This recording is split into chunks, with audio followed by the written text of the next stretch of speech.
before we move on to even more depth of Bromley, so the Bromley Punks, Susie and the Banshees, obviously.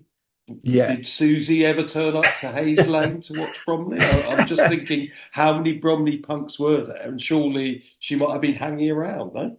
Well, these would have been the next generation. Bromley Punk's the Yeah, I next suppose generation. so. It'd been like the Star Trek Deep Space Nine of Star Trek in terms of Okay, the Bromley Punks and the Bromley Punks of the late 80s and early 90s. So, true, so true. these were the kind of hardcore new generation of punks that used to gather in the Three Compasses pub, as it was, top of Bromley High Street. And then we'd all march down to Hayes Lane, the name of Bromley's ground. And yeah, so, but there is a picture of a young David Bowie on the pitch at Bromley. Uh, Really? it went round on Twitter ages ago, and I did track a copy down, but I don't know if I've still got it.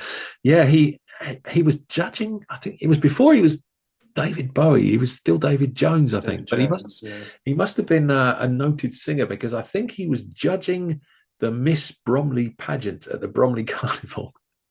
And so there's a picture, and for some reason, there's a picture of him on the pitch at Hayes Lane, Bromley, with these, what do you call them, contestants for this beauty contest behind him. And he's sitting on a chair looking pleased with himself in a kind of 60s flares and blonde hair, looking, yeah, kind of young and pleased with himself with shaggy hair, judging the Miss Bromley pageant at the Bromley Carnival. And for some reason, the photo shoot was on the pitch at Bromley Football Club. So that picture is floating around somewhere. So I don't know if Susie and the Banshees ever turned up at Bromley, but David Bowie certainly did. Not necessarily Well, for a we game. need to track that picture down because I I must dig need it to out. see Yeah. that. I need to see that. Wow. Because obviously, as a Bromley boy, I don't know what it is about Bromley and great artists, but obviously there is a connection there. Yeah. Yeah. Brilliant. I also notice, apart from being the fanzine guy, the youngest program editor ever, according to the Guinness Book of Records. I still haven't tracked that Ever, down but at the time, I think. at the time. Yeah, yeah. You're also the youngest committee member, I gather, Yeah. and you also were the youngest barman because actually you were serving in the bar when you weren't actually old enough to drink. So, Yeah. I mean, I don't want constabulary hush him out, please. Yeah. I mean, Give him a little bit of leeway. How old were you when you were working behind the bar? I was still 17 when I started working 17. behind the bar at Bromley Football Club, which would have been highly illegal, and Yes. still is. I mean, not only am I not there anymore, and the bar people not there anymore, that bar's not there anymore. It's long gone. But yeah, I used to do. All the evidence has gone, so you can't get done for it now. Yeah, I've just kind of coughed to it though, haven't I? That probably counts for something. But yeah, there's no physical evidence. But yeah, yeah. So I just got obsessed with Bromley Football Club. I used to spend as much time as I could there. I used to spend my summers helping out around the ground, painting the stands, and helping the groundsmen on getting the pitch ready. And then I used to work behind the bar at match days. And training, well, they used to train twice a week at Bromley, the players, Tuesday and Thursday evenings, and then match if they did a match. And then if they had a match on the Tuesday, I'd work behind the bar for the match, and I used to go down for training as well, help out behind the bar. So it was, I mean, these were semi-professionals, but you know, they'd come in for their lager tops after training and after the match, and sucking away on Benson and Hedges as well. And it was the worst ventilated bar in history as well. So you know, I was practically smoking 40 a day myself, even though I didn't smoke. But yeah, again, it was a nice formative experience. Getting to know the players as well, because I still worshipped footballers. I still do, you know, even when I was watching Deal Town in the South East Counties League, Southern Counties East League rather. I still, these players were still kind of something special to me, even though they're, you know, you're just as likely to get the plumber knock on the door on a Tuesday. It'd be one of the team walking in.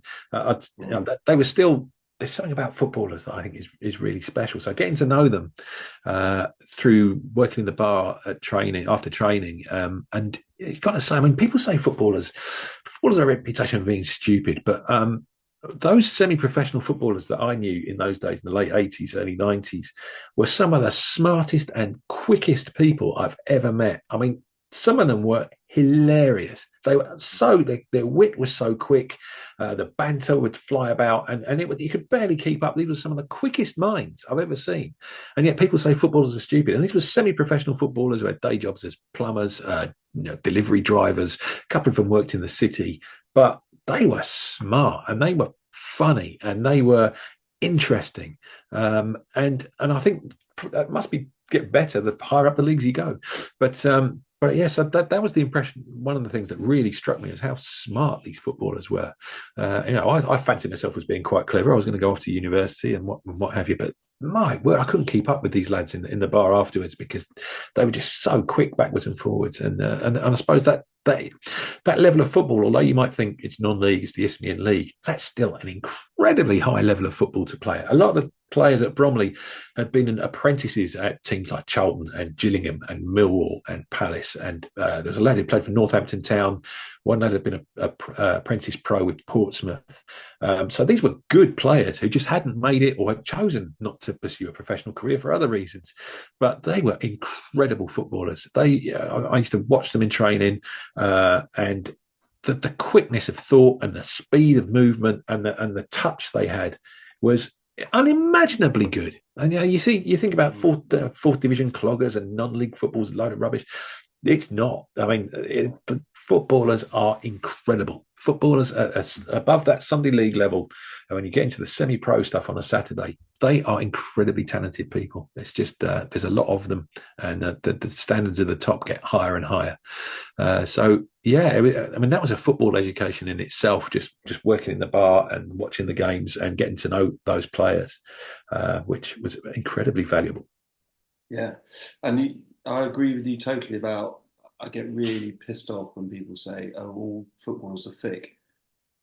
As you say, speed of thought. Now, when they're on the pitch, they're making incredible decisions under pressure, and it's a different. So they can't necessarily quote out of a Dickens novel, but they can work out what to do with the ball under a lot of pressure and go on and execute it. That is a different sort of intelligence, but it is an intelligence, and yeah, it really annoys me, and so many people just tar them with the same brush out. They're all thick footballers. They're not. And again, I totally agree with about non-league football. I watch Hendon a little bit because I live in North London, so pop up there now and again. The levels are incredible. I always remember seeing a game, and when they go on about all footballers are, when they dive and they're rolling over, you watch some of the tackles that go in at that level. Oh my life! You're quite lucky you come out with two legs, but they all just get up and get on with it. So absolutely agree.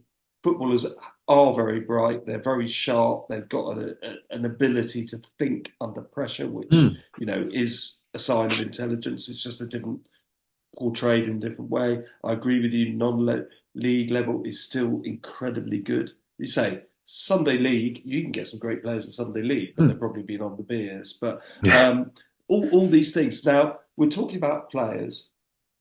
We're talking about you at Bromley.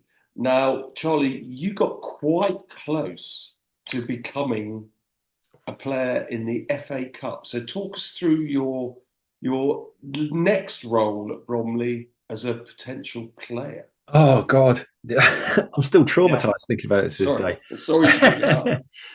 So about 1980, it would have been 1987. So a lot happened when I was 17. Bromley had a reserve team. And the previous season, their disciplinary record had been so horrendous that they got kicked out of the Southern Suburban League just for sheer thuggery and violence, basically. And all the players and all the coaching staff involved got punted. And so Bromley entered a much lower league. What was it called? The Kent County Combination or something. It was a team for a league for non-league teams in Kent's reserve teams, and Bromley got into that. So they had to find an entirely new playing squad and an entirely new coaching staff literally just before the first game. So I started training pre-season. I joined in with a bit of the training that season. And so I got roped into training with this new reserve team. And so this reserve team that was assembled was pretty awful. It's got to be said. I mean, I am the world's worst footballer. I have no natural gift for it whatsoever. My only advantage was I'm left-footed, but what I do with that left foot doesn't count for anything. But I used to get in sort of junior teams just because they wanted someone who could play on the left. But anyway, so I started training with this reserve team just to get fit, really, keep fit. A couple of nights a week, and I still wasn't good enough to play in that reserve team, even though they pretty much pulled together any players they could from any standard of football. I would often be substitute, or occasionally I'd play a game if it was a terrible ground that no one wanted to go to that was miles away. I'd go, I'll play. I'd try and catch a lift off someone, but yeah, it was a terrible standard of football, way below the Bromley reserves team of old, way below that. And even then, I couldn't get in that team, and that was the right thing. Anyway, so I'm registered as a player with Bromley for that reason. Third round qualifying of the FA Cup, the 87-88 season, Bromley draws Sutton United in the away. They drew 0-0 at Gander Green Lane, and meant there was a replay back at Hayes Lane on the Tuesday evening. On that Tuesday evening, there was a huge power failure on the train system, which meant a lot of the players who worked in London, and a lot of them did work in London, might not have made it to in time to be registered to play in the game. And I'd just gone down to watch the match. I think I'll probably working behind the bar, and I'd gone down, and suddenly the assistant manager comes into the bar and says to me, he said that now we might have trouble filling the team with this train business. He said, you're registered. We're going to have to put you down on the team sheet. I was like, you're joking. I said, I haven't any kit. He said, we lend you a pair of boots. He said, don't worry, you won't get on. We'll name you a substitute. Might not even come to it. But he said, but we've got to put, we've got to put the full, it was 2 substitutes in those days. We've got to put the 13 players down. So we're going to have to, we might have to put you down just to let you know. And so he said, come through the dressing room. So I'm in the dressing room with like half a dozen other players who've made it. And I borrowed a pair of boots, and I'm not putting the kit on because I thought, no way I don't want to do this. I don't want to be here. Yeah. But it was getting really, really starting to cut it fine by that stage. But then fortunately, this midfielder called Graham Brenton, who had got a taxi down from central London in rush hour, and he came puffing and panting up the drive, and that meant they're the full complement, and I didn't have to be a substitute in the third round of the FA Cup when Bromley played Sutton United, because think about it, 2 substitutes. I mean, that only takes a twisted ankle and a hamstring pull. And this idiot has to go on in the FA Cup. When they talk about the FA Cup's been devalued in recent years, if I'd got on the pitch in that match, that would have been the worst devaluation the FA Cup would have ever seen. It would have been a farce.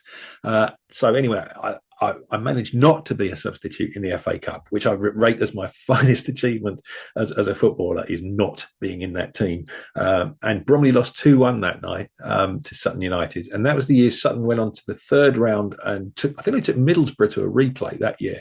And then, of course, the following year was the year they knocked out Coventry City in the third round. And so that team that knocked out Coventry City was pretty much the same team that I would have been named a substitute against. But fortunately I wasn't. Fortunately for everyone involved, particularly me, but certainly for the reputation of the FA Cup, this idiot is not on a team sheet somewhere in the depths of the FA from 1980. Was it 1988, 87, 88? Yeah. So I came perilously close, but fortunately my services were not called upon. 7 degrees of separation. So you almost played in an FA Cup tie against Sutton, who, as you say, then went on to beat Coventry, who also had just previously won the FA Cup. So basically, you're going up the Wembley steps, Charlie. You're almost there. Yeah. Coventry would have been the holders, wouldn't they? When they were knocked out. Yeah. So, it's just... must be so frustrating for you being so tantalisingly close to that, the old trophy, but not quite making it. It's not tantalising for me at all. I've never been more relieved in my life. I mean, it would have been someone else who could actually kick a football in a straight line. It would have been their dream, but oh God, no, not me. I'll stick to typing. Thanks very much, and serving pints in the bar. I'm talking about players at Bromley, because say you had a 7 year, basically a love Mm. affair with Bromley. I read somewhere that your favourite player of all the players that you watched was a chap called Alan Scotting, right? Alan Scotting, yeah. Now, I think it's quite telling that your Charlton hero was called Alan Simonson. Your favourite player at Bromley was Alan Scotting. So we've got Alan S. Also, what I like is I read that his nickname was Cods. Now, considering Yeah. Alan Simonson is Danish, they quite like their Cods. Oh, you're good. See what I've done there? See? Oh, man. Yeah. Terrifyingly good. So talk us through Alan Scotting, because I don't think, I mean, lots of people will know who Alan Simpson was, but Alan Scotting may not have quite the same resonance for people. Alan Scotting was a midfielder who played for Bromley in the late 80s. He was, I think I mentioned there's a guy who's an apprentice at Northampton Town. I think it was him. And I think he also was at Gillingham for a while. And I think he might have played one game for Gillingham as a youngster, probably in the Associate Members Cup or something like that. But he was a midfielder and he was an incredible footballer. I mean, Derek Hale's my all-time hero of a footballer. I think Alan Scotting is probably my favourite footballer because he had an incredible talent. It sounds strange to say that for someone who didn't make it at Northampton, didn't make it at Gillingham, and ended up playing at Bromley. But he was a phenomenal footballer. He was ungainly. He was very skinny. And he looked really clumsy. The shirts would hang off him. The socks would be down. Shirt would be out. They always looked two sizes too big, hanging off one shoulder. But he had this mercurial talent and this incredible football ability. And he had this unusual run. It was a defender's nightmare because he was a postman. And I think probably carrying the heavy bags around all morning gave him this stoop that he continued while playing football, because he used to run at defenders almost bent double, and his elbows going and his head down, and so a defender trying to tackle him would get headbutted in the midriff basically. But he was, I mean, what he could do with his feet, it was bafflingly good. And obviously in non-league games you're much closer to the pitch, so you can really see this stuff at close quarters. And he was a dazzling footballer. I mean, he always gave the impression that he was he had the look of a fairly nefarious kind of character. I always think when that biography of Robin Friday came out a few years ago, I don't know if you remember that, the guy at Reading who got done for burglary, and then he got up to all sorts, but a brilliant footballer. I read that and I thought, Alan Scotting. I'm not saying Alan Scotting never got done for burglary, but he had this air about him that, he was only playing in the game because he needed an alibi for something, But he played for Bromley for a few years. Excuse me. Mm-hmm. And he was one of the best footballers I've ever seen, which sounds odd talking about someone who played in the Isthmian League, but an incredible talent and a real character. Again, one of those guys I was talking about, incredibly quick wit, really fast wit, very, very funny, heavy smoker, liked to lager top as well, but put the ball at his feet and just this magic happened. I mean, one of my favourite Bromley memories is they were playing... it might have been Hendon actually. It was one of those West London teams. It was Hayes or Hendon or someone like that. Let's say Hayes, because there was a very physical team and they'd been kicking Alan Scotting up and down the pitch for all the game. I remember Hayes had a defender back those days called Reg Leather. It was a centre half and he had a moustache and he was a proper old fashioned. He looked like a refugee from those 50s amateur cup ties. Big defender called Reg Leather. I think he played about 500 games for them, and he'd spend the afternoon booting Alan Scotting up in the air. And Hayes had scored early as well, so it was 1-0, and it got to injury time. And in those days, you didn't know how much injury time there was going to be, and the clock was ticking down. And Alan Scotting got fouled on the about 25 yards out, and he picked the ball up and he put it down. And Hayes built this defensive wall. Keeper positioned it carefully. This was probably going to be the last kick of the game. Alan Scotting takes 2 steps back, 2 steps forward, and slams this low curling free kick right into the bottom corner. And I was standing behind the goal, right behind it. and it's one of my vivid memories I have of those days watching Bromley was this Alan Scotting free kick, which had no right to go in from where he took it from and no right to go in that corner where it went in. And I just remember going bananas and looking up, and the first thing he'd done was run straight up to that defensive wall and was giving them plenty, one by one, telling them exactly what he thought of them. And he didn't quite turn around and drop his shorts at them, but I think it was a close run thing. So an absolutely brilliant footballer, Alan Scotting, and one of those terrific characters. Oh God, I'm going to sound like such an old man now by saying, "You don't get characters in the game no more." But Alan Scotting was one of those. I don't think you'd see him even at that level now of football. I think everything's much more professional and much more organised. You wouldn't get players, smoking 15 fags and having a couple of pints after training every Tuesday and every Thursday and after the match. But yeah, brilliant. Alan Scotting, brilliant footballer, one of the best footballers I've ever seen at any level, and. Right. Just, I can imagine that he didn't make it because of his penchant for the fags and the booze and possibly other things too. But wherever he is now, I hope he's incredibly happy because he made me very happy with what he could do on a football field, and an absolute cult hero. Right, a light undimmed, I think, and it's interesting to look at Bromley because they're a very old established club. I think. I'm right in saying they were established in 1892, but they hadn't been a great club. There's the book, The Bromley Boys, about how they're basically crap.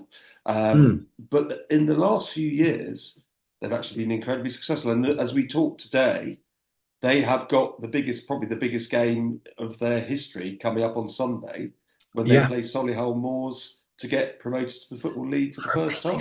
In the Football League, yeah.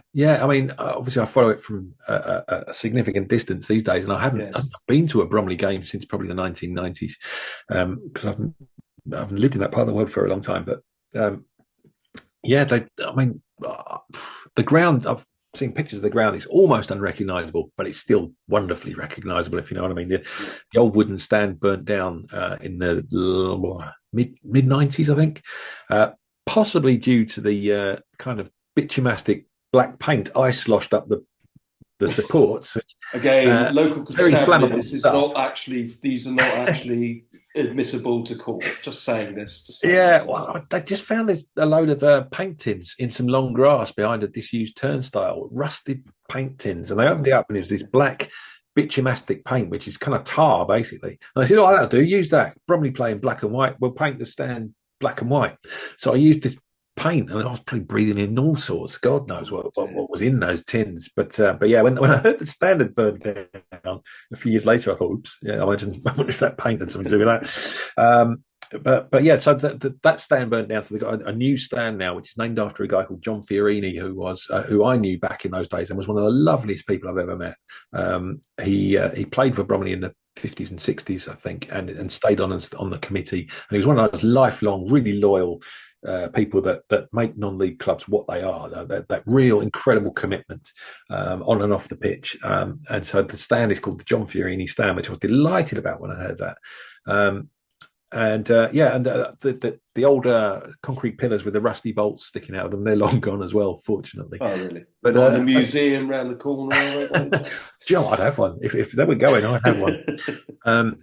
But yeah, so the ground is a really nice compact ground. It's a much more professional setup than when I was there. They probably don't have 17-year-olds working behind the bar anymore, or just the same 17-year-old bar staff almost playing in FA Cup ties. But yeah, I'm delighted to see them doing so well because they've had their ups and downs over the years. I mean, when I first started going, that was probably the lowest point because, like I say, they were huge in the late 40s. Early 50s. I mean, that 48-49 season when they won the league and the Amateur Cup, they had a centre forward called George Brown who scored over 100 goals that season. And half the team, 100 goals in all competitions. Because at that level, they're playing a lot of cup competitions, like local county cups and this, that and the other. And obviously they got to the Amateur Cup final as well. So they probably must have played a load of games. And George Brown scored over 100 goals that season.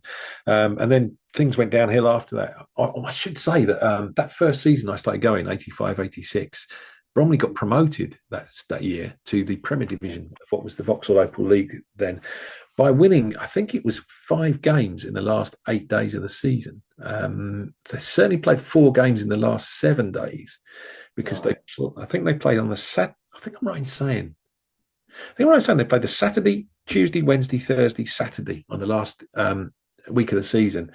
And I think I'm right in saying they won all the games. They might have drawn one, but they certainly won nearly all of them, and all of them by a single goal as well. There was 1-0, 1-0, 2-1, and then the Saturday they beat Leighton Wingate 2-1 at Hayes Lane with a goal in the 88th minute to win promotion. They went up with Wembley up to the Premier Division. I mean, and these are lads that have worked, done a working week as well, and they're playing all those games and still winning matches and going up, and that's an incredible achievement. So that was the first season that I went to watch them. So, but yeah, I mean, I mean, you probably have a better idea than me, Richard, whether they're actually fully professional now. I'm not sure. Are teams up the top of the National League fully professional? Some of them, I mean, Wrexham and Notts County were. I think there are a couple of them. I don't think Bromley will be fully professional. I did notice. Do you know there's a former Arsenal and international footballer whose son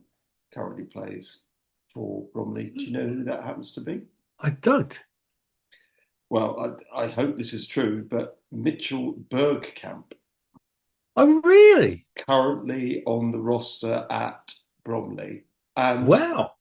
in my very scant research, it suggests that his daddy is called Dennis. So I'm No. going to look out for it Wow. because obviously there'll be quite a lot of focus on them when they go into the playoff final on Sunday. Yeah. So Yeah. be worth looking at. Be worth looking at. Definitely. I bet Dennis And doesn't fly in to watch him, but very good. And their manager is a guy called Andy Woodman, who's an that's right. Yeah. ex-Palace keeper and who's a coach at various places. And his son plays for Preston, actually, Freddie. So, Does he? yeah, and Gareth Southgate is Freddie Woodman's godfather. All the facts, all the nuggets are here. So, well, this has been quite the journey. One more question on first matches, okay? So we've had your first Charlton game, you had your first Bromley game. Can you remember the first match you went to abroad, and was it during your research for Stamping Grounds, or was there a game before that? That's a great question. It would have been before that because I wrote a book called Spirit High and Passion Pure about European football, where I travelled around various parts of Europe. So would it have been that one? It probably would have been in the Faroe Islands. I can't say for certain, but the first game abroad I think I ever saw would have been the Faroe Islands against Scotland in 1999. I think. Okay. I was writing this book about finding the true spirit of football around Europe and this and all that kind of thing, which I kind of decided I found in Liechtenstein, which is why I've not written a book about football since then. But yeah, I think it might have been the Faroe Islands against Scotland in what would it have been, a Euro 2000 qualifier that was a 1-1 draw in their old stadium, which was in a place called Toftir, which was an hour and a half from the capital and on a different island to the capital in Tórshavn. And it was this stadium that had basically been dynamited out of the side of a mountain. So like one side of the stadium was open to the sea and very high up, but looked out across the sea to the other islands. And the other side of the stadium was this wall of rock. It was a tremendous, tremendous stadium. The Faroe. It was one of the great results for the Faroe Islands back then, because I think who scored for Scotland? I can't remember who scored for Scotland. Scotland took the lead just before half time, I think, and then the Faroes equalised with about 2 minutes to go. A big defender came up from the back and smashed a header into the back of the net, and that place went bananas. It was tremendous. It was one of my favourite football occasions because we all love the underdog, and it's and the Faroe Islands are anything. They're an underdog, and I think Jens Knudsen might still be playing. Was he playing in that game? He was the famous goalkeeper who had the bubble hat. He played in the bubble hat for many years for the Faroes, including their first ever international, when Faroes' first ever international in 1990 it might have been, when they beat Austria in their first game as a competitive match as in a UEFA competition. They beat Austria, and back in those days, there wasn't a grass pitch in the Faroes, so they had to play it on a ground in Sweden. So they played it on neutral territory in Landskrona, I think it was, and they beat Austria 1-0 in a what would that have been? That would have been European Championships '92 qualifier. So that was a pretty spectacular start to their international career, beating, because Austria were a decent side then. They'd just been at the 1990 World Cup, and they did quite well. I think they might have got out of the group stages in the World Cup. And then the Faroe Islands. Hans Krankel, I remember him. Was he? Yeah, it might have been after his time. Tony Polster was the big permed striker. Yeah, a lot of hair. Yeah. He'd been shooting his mouth off beforehand about how many goals he was going to score. Right. And the Faroes won that game. But yeah, so I think my first game abroad would have been in the Faroe Islands, which probably not many people can say that, I imagine. But yeah. No, another thing to put up on your wall. As I say, you aren't going to have a lot of room here, Charlie, because we've uncovered so many gems about your footballing support. And this is what we do. We unearth these gems on this podcast, and it's great to do. So I think I know that ground because I'm sure I've seen pictures of it. And I think I also wrote a piece for a magazine called The Glory magazine, which does really good pictorial stuff. And I think their first that was actually about Scotland. But I think their first ever look at a country was the Faroe Islands. And I've definitely seen on Twitter, when they do weird football grounds. I'm sure the Faroe Islands, because you say it's just basically rock, and maybe some sea next to it. But when there are some beautiful grounds, some of the most beautiful grounds in the world are in the Faroe Islands. More than one. You get these great panoramic shots of the blue sea and these green islands sticking out of it. A little village just in the foreground, and then there's the familiar green rectangle with the goalposts at the end. And there's some beautiful, beautiful grounds. It's a beautiful place, the Faroe Islands. Love it. Well, I'm going to put it on my list, actually. So Mrs. Foster, she's Scottish, so we're almost halfway there. We'll go up to see her in-laws, so it'll be fine.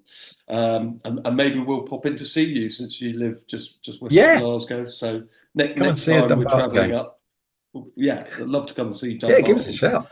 Get hammered by Albion Rovers. That would be absolutely perfect. So, Charlie, another fantastic journey. I just love these journeys because we went from the Valley, which was a huge ground but a small crowd, to go to your favourite player, from Derek Hales, Alan Simpson, and then your man at Bromley, Alan Scotting, but also Mr. Scotting, but also to take in David Bowie on the pitch, which is just such a rich tapestry that we've been through, and it's always such a pleasure to speak to someone who's so impassioned. And I love your description of the pitch being, it's almost like a church, isn't it? That is, that's our sanctity. That's what we come to worship almost. I don't want to get religious on everyone, but that is been very much part of this journey, and I've really appreciated your time. So thank you very much. Is there one last message you want to send out to the podcast world in terms of your first match or a first experience that strikes you as something should be a fitting tribute? I would just say, wherever you go, whatever grounds you go to, whatever matches you go to, just appreciate that context. Like my uncle said, that last game in the Valley, take it all in. It's not all about what's going on the pitch. It's about what's going off the pitch. Why that ground's there, why that club's there. It's all part of that experience. Every game, every ground, every game. The context is king. I think that's a brilliant place to end. The context is king, and it started with a kick. Thank you very much, Charlie. I've appreciated your time.